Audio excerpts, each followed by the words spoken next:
I don't care what you've heard about mile 142. I've been there.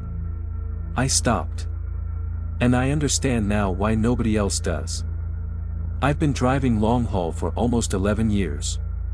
Not the romantic kind people imagine, open roads, sunsets, freedom. That wears off fast. What's left is isolation, deadlines, and a kind of quiet that starts to press in on your head if you let it. You learn routines to stay sane. Fuel at certain chains. Eat at places where the coffee tastes the same no matter what state you're in. Avoid certain routes if dispatch gives you the option. And most importantly, listen to other drivers. Because truckers talk. Not gossip. Not nonsense. Warnings. And for years, one warning kept coming up whenever someone mentioned Route 86, a long, empty stretch that cuts through 3 states of nothing. Don't stop at the 142-mile rest area. No one ever explained it the same way twice. Some said it was crime, organized, quiet, efficient. Others said it was just bad luck, breakdowns, disappearances, things that didn't add up. A few guys would just go silent when it came up. Like even talking about it felt wrong. I never planned to find out. Until I didn't have a choice. It was late October. Cold enough that the air had that metallic bite to it, especially at night. I was hauling electronics, high-value load, tight schedule. Dispatch had already pushed me harder than I liked. I'd been on the road almost 10 hours, which meant I had maybe 40 minutes before I'd hit my legal driving limit. That's when I saw the sign. Rest area, 2 miles mile 142. I actually laughed when I saw it. Of course. Because that's how it always goes. I checked my GPS. Next available stop was another 47 miles down the road. No way I'd make it. I grabbed the radio. Anyone on 86 got eyes on a closer stop past 142? Static. Then a voice came through, older guy, rough tone. Yeah. You're not gonna find one. I hesitated. That rest area safe? There was a pause. Too long. Then, depends what you mean by safe. And the line went dead. I should have pushed on. Risked the violation. Paid the fine. But when you've been driving as long as I have, you start trusting the rules more than your instincts. The law says stop, you stop. So I did. The rest area came up suddenly. No lights on the approach. Just darkness and the faint reflective sign glowing in my headlights. When I turned in, I noticed the first thing that felt off. There were too many empty spots. Not unusual on a slow route, but this place had space for maybe 30 rigs. Only 2 were there. And both were parked far apart. Like they didn't want to be near each other. I pulled into a slot halfway between them. Killed the engine. The silence hit immediately. No highway hum. No distant traffic. Just wind. I checked the clock. 11:38 p.m. I told myself I was overthinking it. Drivers avoid places for dumb reasons all the time. Bad bathrooms, rumors, one bad experience that turns into legend. I grabbed my jacket and stepped out. That's when I noticed the second thing. No lights. Not broken. Not flickering. Just off. The building, bathrooms, vending machines, sat about 50 yards away in complete darkness. Even the parking lot poles were dead. The only light came from the moon. I locked my cab and started walking. Gravel crunched under my boots. The wind cut through my jacket sharper than I expected. About halfway to the building, I stopped. I don't know why. Nothing moved. Nothing made a sound. But something felt. Watched. I turned. The 2 trucks hadn't moved. But I could see one of them more clearly now. Engine off. No interior light. But the driver's door was slightly open. Just a crack. I stared at it for a few seconds, waiting for movement. Nothing. I told myself someone probably stepped out. Maybe they were in the building already. Still. Why leave the door open? I kept walking. The building smelled like damp concrete and something faintly sour. Inside, it was pitch black. I used my phone flashlight. 2 bathroom doors. Vending machines, empty. Like completely empty. Not even wrappers inside. That bothered me more than it should have. Places don't just stay stocked out unless no one's maintaining them. Or no one's using them. I used the bathroom, quick, and stepped back outside. That's when I heard it. A faint metallic click. Behind me. I turned fast, light swinging. Nothing. But the sound hadn't come from the building. It came from the parking lot. I walked back slower this time. Eyes adjusting. That's when I noticed something new. There was a third truck. Parked at the far end. I froze. I hadn't heard it pull in. Didn't see headlights. Didn't hear an engine. And I would've. Out here, sound travels. The truck was dark.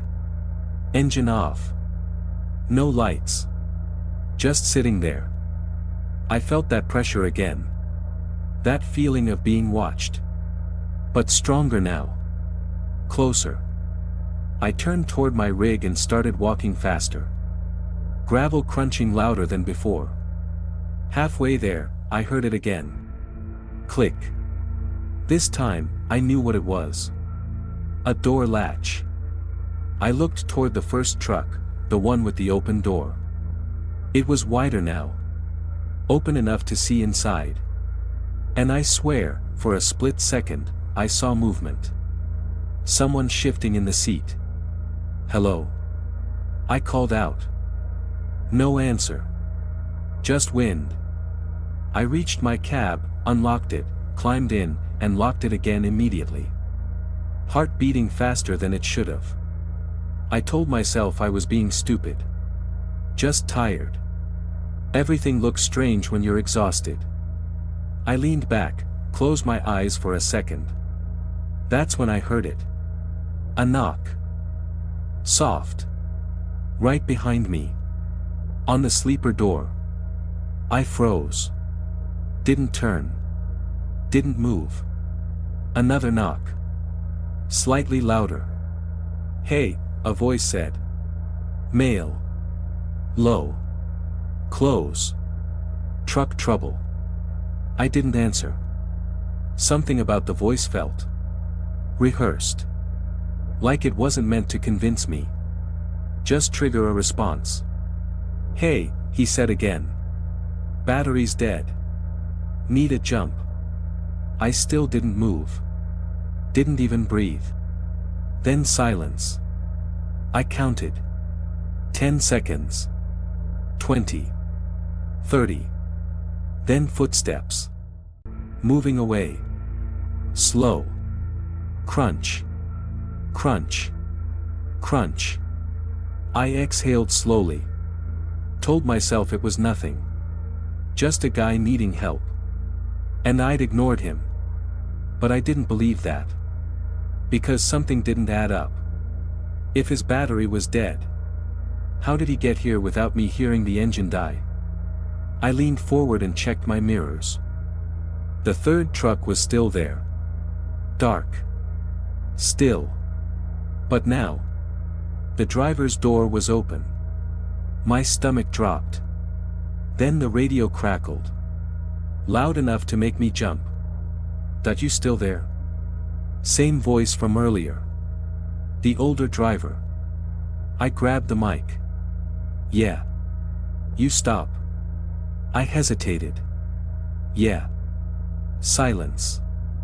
Then a slow exhale on the other end. "Listen carefully," he said. "Do not open your door for anyone." My grip tightened. "Why?" Another pause. Then, because they're not stranded. My eyes flicked back to the mirror. The open door. The dark cab. What do you mean? I asked. No answer. Just static. Hello. Still nothing. Then, movement. Someone stepped out from behind the third truck. I couldn't see his face. Just a shape. Tall. Still.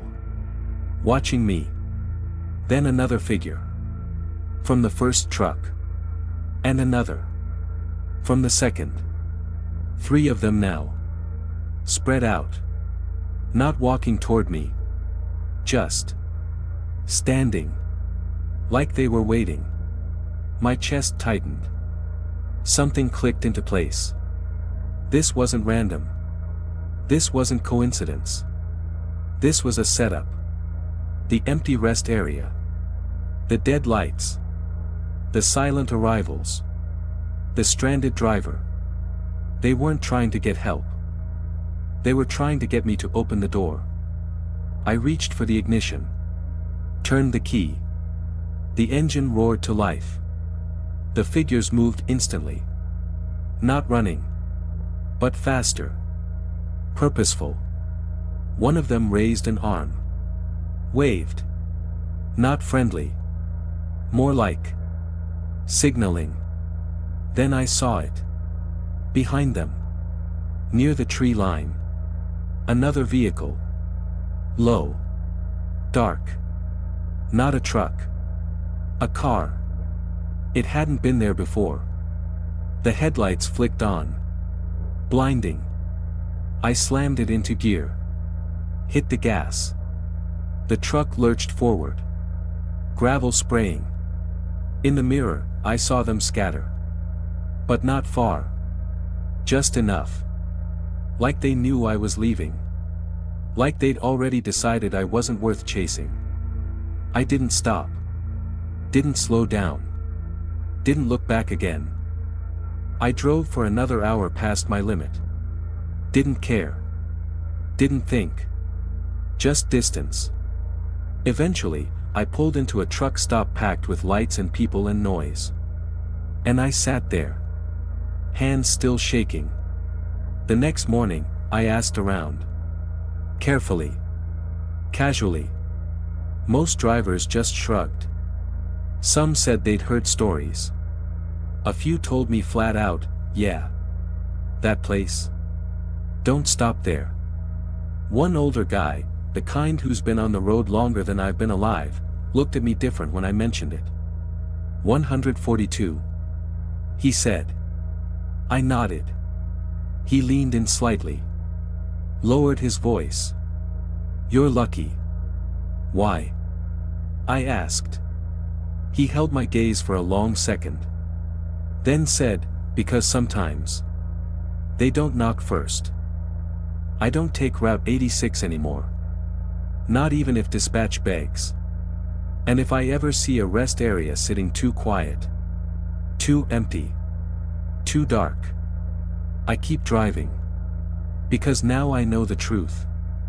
Some places aren't abandoned. They're just waiting.